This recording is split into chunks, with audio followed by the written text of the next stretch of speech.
तो प्यारे भाइयों कैसे हैं आप लोग। उम्मीद करते हैं आप लोग बहुत ही अच्छे होंगे। किसी को भी कोई कष्ट दिक्कत दुख होगा ही नहीं, क्योंकि हम हैं तो कोई दिक्कत ही नहीं है।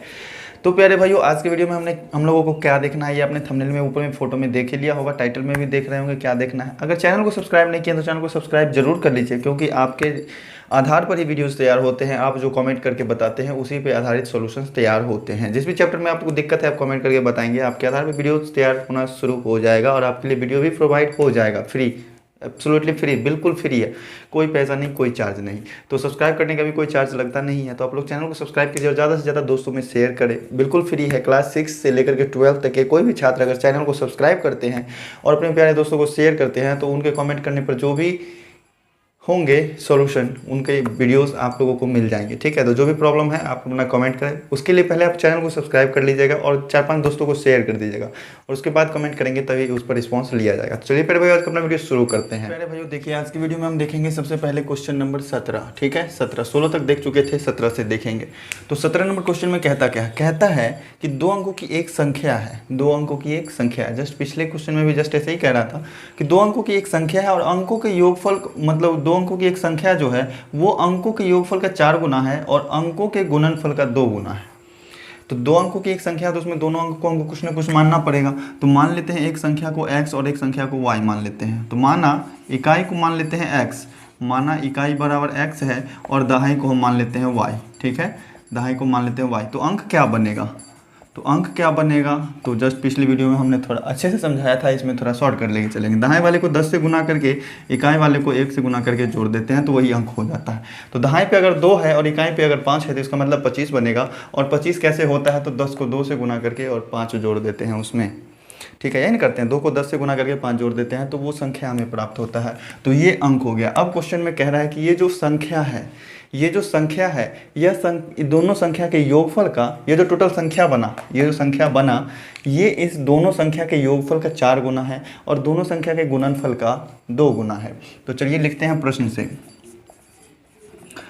से ये संख्या जो है, संख्या क्या होगा, तो संख्या तो है 10y और प्लस x। ठीक है, लेकिन इसमें 2 अंक जो है x और y, इकाई और दहाई पर जो अंक है इस दोनों को जोड़ते हैं तो उसका क्या होता है, 4 गुना होता है। मतलब ये x प्लस y का जो है क्या है, 4 गुना है। तो 4 से गुना करेंगे तो आपस में ये हो जाएगा बराबर। ठीक है, तो देखिएगा यहाँ से क्या आता है निकल के, इसमें से हम किसी एक का मान निकाल लेते हैं, या तो y का और या तो x का, चूँकि आगे चल के आपको द्विघात समीकरण के रूप में लाना है, एक चर में लाना है। तो देखते हैं यहाँ से ये हो जाएगा 10y और प्लस x, और इधर वाले को सॉल्व करते हैं तो ये हो जाएगा 4x और प्लस में 4y। ठीक है, इस 4x को आप इधर लाओ, नहीं इस 4y को इधर ले आते हैं तो कितना हो जाएगा, 10y में से 4y घटेगा तो 10y और माइनस में 4y आ जाएगा। और इधर 4x है, इधर से x जाएगा उधर तो माइनस में हो जाएगा, चूँकि इधर प्लस में था तो उधर जाने के बाद माइनस में। तो 10y में से 4y घटेगा तो 6y बचेगा और बराबर 4x में से x घटेगा तो 3x बचेगा। यहाँ से आप y का मान निकाल लो तो y बराबर क्या हो जाएगा, तो 3x और डिवाइडेड बाई कितना हो जाएगा, 6। 3 से 6 कट जाएगा 2 से, मतलब y का मान आ गया कितना, x/2। इसको आप मान लो समीकरण चलिए यहाँ से आप इसको एक, चलिए नहीं भी मानिएगा तो कोई दिक्कत नहीं, इसको आप मान लो समीकरण 1। पुनः देखिए 2 क्वेश्चन में एक और चीज़ कह रहा था ना, तो ये तो था कि वो संख्या जो है उस दोनों अंकों के योगफल का 4 गुना था, तो यहाँ से ये हो गया। अब इसके बाद एक और चीज़ कह रहा है कि ये संख्या जो है इसके अंकों के गुणनफल का 2 गुना है। तो अंकों का गुणनफल क्या हो जाएगा, x और y। ठीक है, तो ये संख्या क्या है, तो 10y और प्लस x है, और ये क्या है, अंकों के गुणनफल का 2 गुना है। तो अंकों का गुणनफल x y हुआ और इसका क्या है, 2 गुना है तो 2 से गुना कर देंगे। ठीक है, अब चलिए इसमें सॉल्व करते हैं। इसमें y का मान जो है हम रख देंगे तो एक चर में आ जाएगा। तो 10 गुना और y का मान कितना है, x/2, तो ये हो गया x/2 और प्लस x बराबर 2x और y की जगह पर हम रख देंगे x/2।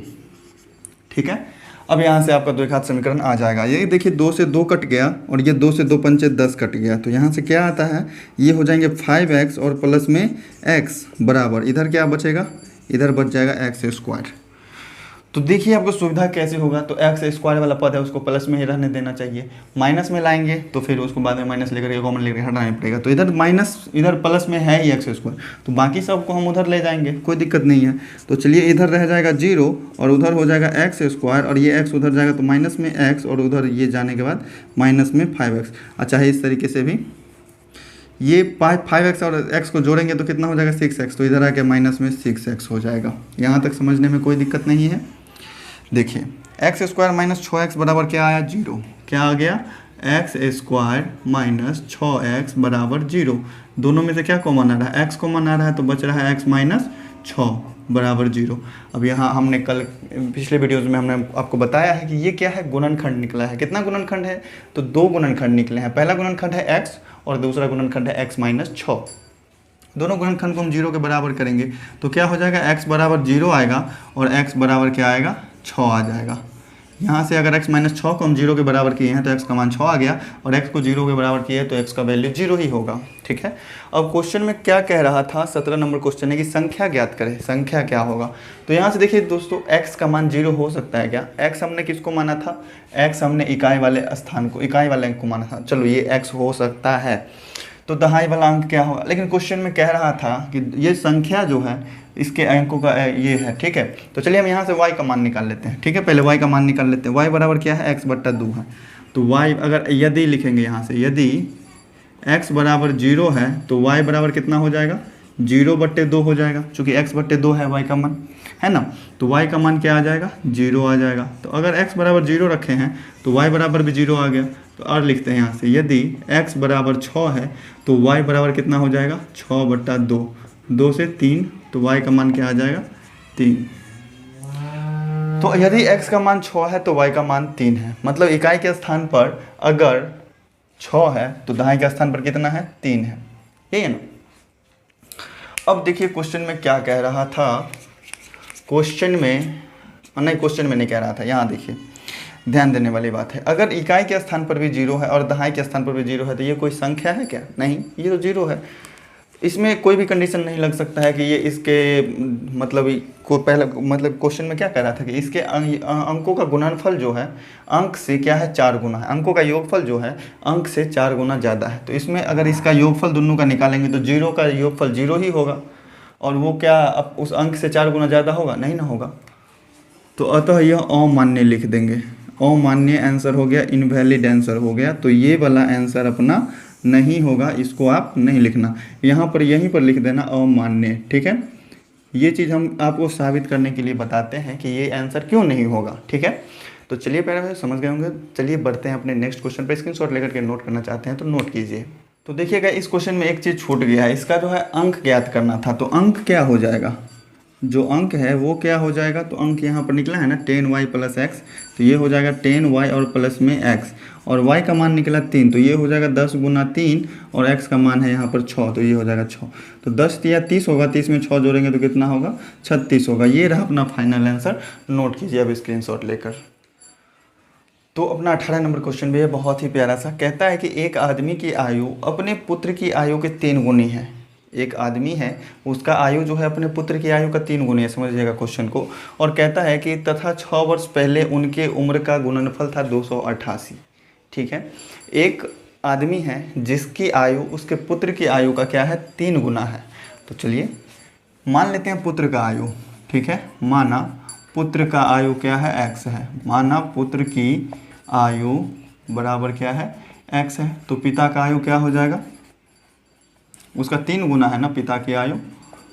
माना किसी मतलब क्वेश्चन में दिया हुआ किसी आदमी का आयु जो है उसके पुत्र के आयु का मतलब उम्र का 3 गुना है। तो ये अगर पुत्र का आयु x है तो पिता का आयु कितना हो गया 3x हो गया। अब कहता है कि 6 वर्ष पहले जो है उनकी आयु का गुणनफल है 288, यही है ना।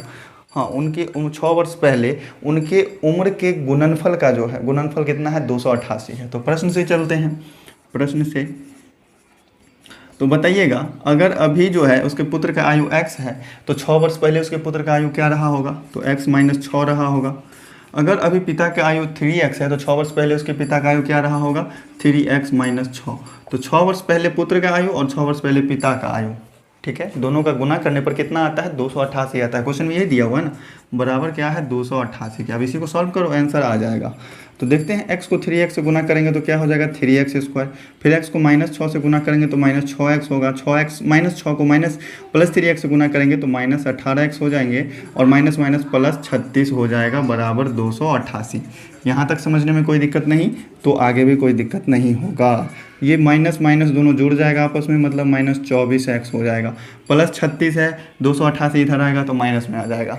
इसका मतलब 288 में से 36 घटाएंगे तो घटाने पर कितना होता है, और जो भी होगा घटाने पर वो माइनस में ही आएगा। 8 में से 6 घटेगा तो 2, और फिर 8 में से 3 घटेगा तो 5, और 2 बराबर क्या आ जाएगा 0। आप घटा करके देख लेना। ये 288 इधर आएगा तो माइनस में आएगा, और -288 और +36 तो घटाना ही पड़ेगा, और माइनस चिन्ह होगा। अब इसमें से 3 कॉमन आ रहा है, तो 3 कॉमन लेने के बाद बचेगा x² -8 है x, और -3 × 8 = 24 और 3 × 4 = 12 बराबर 0। ये 3 जो है गुना में है, उधर जाके भाग में चला गया, बात खत्म है इसका। x² -8x और माइनस में 84 बराबर 0 है। अब गुणनखंड करना है इसका, तो इस 84 का हम गुणनखंड करेंगे तो कितना आता है, 2 से 42, फिर 2 से 21, और फिर 3 से 7। देखो 3 2 दूनी 4 तिया 12, और 12 में से 7 घटाएंगे तो कितना आ जाता है, 2 से 42, 2 से 21 नहीं, तो 3 दूनी 6 और 7 दूनी 14, ये ले सकते हैं। 3 दूनी 6 और 7 दूनी 14 का, 14 में से 6 घटाएंगे तो 8 होगा। तो देखिएगा इस तरीके से इसको हम लिख सकते हैं, x² -14x और प्लस में 6x, ये नहीं होगा, 14 में से 6x और माइनस कितना हो जाएगा 84 बराबर 0। देखिए 14 और 6 लिए, यहाँ से 3 दूनी 6 लिए, यहाँ से 7 दूनी 14 लिए, यहाँ तक कोई दिक्कत नहीं। ये दोनों का जोड़ा लग गया। यहाँ से बचेगा क्या, इस दोनों में से कॉमन लेने के बाद बचेगा x -14, और यहाँ से +6 कॉमन लेंगे तो बचेगा x -14 बराबर 0। अब दोनों गुणनखंड को लिख देते हैं, x -14 आ गया एगो आ गया x +6 बराबर 0। दोनों गुणनखंड को बारी बारी हम 0 के बराबर करेंगे। तो चलिए करते हैं, आगे करते हैं। x -14 को अगर 0 के बराबर करते हैं तो क्या हो रहा है, x का मान आ जाएगा 14। ठीक है, एगो आंसर आया। दूसरा अगला है x +6, यदि हम इसको 0 के बराबर करते हैं तो x का वैल्यू आता है -6। अब सोचने वाली बात है, क्वेश्चन में x हमने किसको माना था, क्वेश्चन में x हमने माना था पुत्र की आयु को। अब किसी भी पुत्र का आयु या फिर किसी भी व्यक्ति का आयु क्या माइनस में हो सकता है, -6 साल हो सकता है किसी भी व्यक्ति का आयु, नहीं हो सकता। अतः यह -6 जो है x का मान ये इनवैलिड होगा, अमान्य होगा। ठीक है, इसका ये आंसर वैलिड नहीं होगा। तो इसका सही आंसर क्या हो गया, x बराबर 14। तो x बराबर 14 क्या हो गया, पुत्र की आयु और पिता की आयु निकालना है। तो पुत्र की आयु बराबर क्या है, x हमने माना था, पुत्र की आयु बराबर x बराबर कितना, तो 14 वर्ष। ठीक है, 14 वर्ष। अब निकालना है पिता की आयु या फिर आदमी की आयु। तो पिता की आयु क्या है, तो उसके आयु का 3 गुना है, तो ये हो जाएगा 3x, मतलब 3 × 14 मतलब 42 वर्ष। इसी को फ्रेश हमने लिख दिया। यही हो गया अपना प्यारा सा आंसर। उम्मीद करते हैं ये क्वेश्चन भी बड़े ही प्यारे तरीके से समझ में आया होगा। चलिए बढ़ते हैं अपने नेक्स्ट क्वेश्चन पे। तो देखिए बहुत ही प्यारा सा प्रश्न अपना क्वेश्चन नंबर 19 कहता है, एक आदमी और उसके पुत्र की आयु का योगफल है 45 वर्ष। एक आदमी है और उसके पुत्र के योगफल दोनों को जोड़ने पर 45 वर्ष पूरा होता है। क्वेश्चन में कहता क्या है, आगे देखते हैं। 5 वर्ष पहले उनकी आयु का गुणनफल, मतलब पिता और पुत्र की आयु का जो है गुणनफल क्या है, तो उस समय उस आदमी की आयु के 4 गुना के बराबर थी, तो उनकी वर्तमान आयु ज्ञात करें। तो प्यारे भाई देखो यहाँ पर क्या है, एक आदमी की आयु और उसके पुत्र की आयु दोनों का योगफल कितना है 45 वर्ष। तो यहाँ पर 2 तरीके से क्वेश्चन बन सकता है। या तो आप शुरू में ही मान लो कि ये पिता की आयु अगर x है तो पुत्र की आयु कितना होगा, 45 - x होगा, क्योंकि दोनों को जोड़ने पर x पूरा हो रहा है। और या फिर चाहें तो आप अलग अलग मान कर भी बना सकते हैं। तो चलिए अलग अलग मान के बनाते हैं। तो मान लेते हैं क्या है, क्वेश्चन में क्या कह रहा था पहले, 19 नंबर, एक आदमी और उसके पुत्र की आयु का योगफल है। तो चलिए मान लेते हैं पुत्र की आयु को हम मान लेते हैं x, माना पुत्र की आयु बराबर x और उसके पिता का आयु को हम y मान लेते हैं। किसी को भी कुछ मान सकते हैं, पिता की आयु बराबर y मान लिया। ठीक है, प्रश्न से अब क्या कह रहा है क्वेश्चन में, प्रश्न से दोनों का योगफल कितना है, तो x + y जो है दोनों का योगफल कितना 45 वर्ष के बराबर है। इसको यहीं पर नहीं छोड़ना है, इसमें से किसी एक का मान आप ले लो। तो y का मान आप ले लेते हैं तो क्या हो जाता है 45 - x हो जाता है। क्यों, तो ये x उधर चला गया तो ये हो गया। इसको आप मान लो समीकरण 1। अब पुनः देखो दूसरा को, इसके आगे भी एक कंडीशन और कह रहा है। क्या चीज़ कह रहा है कि 5 वर्ष पहले उनकी आयु का गुणनफल, किसका, तो पिता का और पुत्र की आयु का गुणनफल जो है उसी समय किसके आयु से, तो उस आदमी की आयु के 4 गुने के बराबर है। 5 वर्ष पहले पुत्र का आयु क्या हो जाएगा, 5 वर्ष पहले बेटा का आयु होगा x माइनस 5 और उसके पिता का आयु 5 वर्ष पहले y माइनस 5 और उसी समय जो है उसके पिता का जो आयु था उसके 4 गुना के बराबर है इसका गुणनफल। ठीक है, तो 4 गुना हो जाएगा किसका, तो पिता की आयु का, तो y माइनस 5 का। चूँकि 5 वर्ष पहले है उसी समय का बात कर रहा है कि 5 वर्ष पहले पिता और पुत्र, उस आदमी का और उसके पुत्र का जो है आयु का गुणनफल उसी समय उस आदमी के आयु के 4 गुने के बराबर है। तो 5 वर्ष पहले उसका गुणनफल जो है आयु का उसी समय का जो ये उसका आयु होगा उसके 4 गुना के बराबर है। तो कर दिए हम। अब बस इसी को सॉल्व करना है। देखिएगा यहाँ से y माइनस 5 आप काट दो, चूँकि दोनों तो सेम ही है, कट ही जाएगा। क्या बच रहे हैं, x माइनस 5 बराबर 4। तो यहाँ से x का मान डायरेक्ट से निकल गया, तो द्विघात समीकरण के रूप में आया ही नहीं। 4 प्लस 5 आया, मतलब x का मान आ गया 9। ठीक है, तो ये निकालने का भी कोई ज़रूरत नहीं था, कोई दिक्कत नहीं है। चलिए x का मान 9 आ गया, तो पिता की आयु निकल सकता है यहाँ से। तो पिता की आयु क्या हो जाएगा, पिता की आयु बराबर यहाँ से निकलेगा ना, पिता की आयु y बराबर क्या है, तो 45 माइनस x। तो 45 में से हम x घटाएंगे, मतलब x का मान आया 9, तो ये हो गया 9, मतलब ये घटाने पर आ जाएगा 36 वर्ष। ठीक है, तो पुत्र का आयु था x, तो वो आ गया 9 वर्ष और पिता की आयु y जो कि आ गया 36 वर्ष। तो यही रहा अपना प्यारा सा आंसर। बहुत ही प्यारा सा क्वेश्चन था, कोई भारी नहीं था। चलिए प्यारे भाइयों, नोट करना चाहते हैं तो नोट कीजिए, फिर बढ़ेंगे अपने अगले क्वेश्चन नंबर 20। देखिए जस्ट पिछला क्वेश्चन जो था 19 नंबर, उसी के जैसा सेम क्वेश्चन है 20 नंबर। कह रहा है कि एक लड़के और उसके भाई के आयु का योगफल 25 वर्ष है। एक लड़का है और उसके भाई का आयु का योगफल 25 वर्ष है। तो पिछला क्वेश्चन में हम x और y दोनों अलग अलग मान लिए थे, इसमें एक मान के चलते हैं। चलिए दोनों क्वेश्चन को आप दोनों मेथड से बना सकते हैं। तो मान लेते हैं लड़का का आयु क्या है, लड़का का उम्र जो है, लड़के का आयु जो है वो क्या है, x वर्ष है। तो उसके भाई का आयु क्या हो जाएगा, तो उसके भाई का आयु हो जाएगा, चूँकि क्वेश्चन में कह रहा है कि लड़के का और उसके भाई के आयु का योगफल है 25 वर्ष। तो x वर्ष अगर उसका आयु हो गया तो 25 में से x घटाने पर दूसरा उसके भाई का आयु पता चल जाएगा। तो ऐसे भी बना सकते हैं। अब देखिए क्वेश्चन में कहता क्या है, तथा उनके उम्रों का गुणनफल जो है 126 है और इसका जो उम्र है दोनों का उसका गुणनफल है 126। तो प्रश्न से क्या है, उम्र का गुणनफल 126 है, मतलब इसका और 25 माइनस x का गुणनफल कितना है, 126। चलिए सॉल्व हो गया क्वेश्चन। 25 को x से गुना करेंगे तो 25x और माइनस में क्या हो जाएगा, x स्क्वायर बराबर क्या आ गया, 126। चलिए x स्क्वायर चूँकि माइनस में है तो उधर ले जाते हैं तो प्लस में हो जाएगा, तो बराबर ये x स्क्वायर उधर गया तो प्लस में, ये 25x भी इधर गया तो माइनस में हो जाएगा 25x और ये 126 तो है ही, 126 रहेगा। चलिए इसको हम सीधा करेंगे, x स्क्वायर माइनस 25x और प्लस 126 इज इक्वल टू 0। 126 का गुणनखंड करना पड़ेगा। तो चलिए गुणनखंड करते हैं, कितना से होगा, 2 से, 2 छके 12, 2। ठीक है, 126 है या 128 है, हाँ 126 ही है। ठीक है, तो ये कट गया 6 से 3 से, 2 छके 12, 2 तिया 6। ठीक है, अब कटेगा 3 से, 3 दूनी 6, 3 गए 3, 3 से 3 7 21, लाना कितना है 25। तो 3 तिया 9, 9 दूना 18, 18 7 25, हाँ आ जाएगा।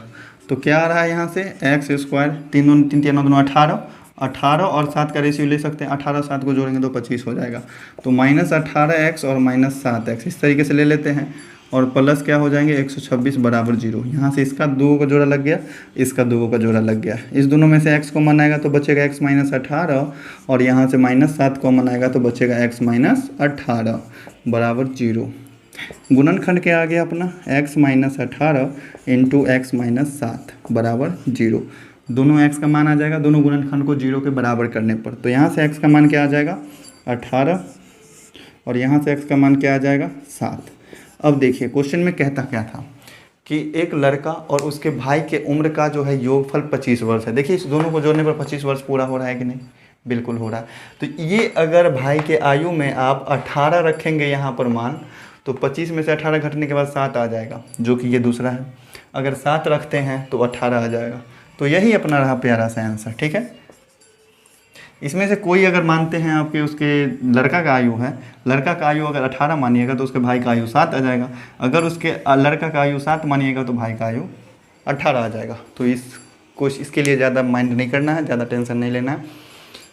क्वेश्चन में ये फिक्स नहीं दिया हुआ था कि लड़का बड़ा है कि उसका भाई बड़ा है, ठीक है, तो कोई भी हो सकता है, बस ये दोनों होगा, इस दोनों का भाई का, दोनों लड़का का उम्र एक 18 होगा, एक का 7 हो। तो चलिए प्यारे भाई, आज का सोल्यूशन आपको कैसा लगा जरूर बताइएगा, एक बार कमेंट करके। वीडियो अच्छी लगे तो वीडियो को लाइक जरूर कर लीजिएगा और अपने प्यारे दोस्तों को शेयर भी जरूर कर दीजिएगा, और जो भी परेशानियां हो आप लोगों को एक बार कमेंट करके जरूर बताइएगा, और वीडियो कैसी लगी ये भी कमेंट करके जरूर बताना। तो चलिए फिर मिलते हैं नेक्स्ट वीडियो में आगे के सोल्यूशन के साथ, समझेंगे बड़े ही प्यारे तरीके से, ऐसे ही जैसे समझते हैं।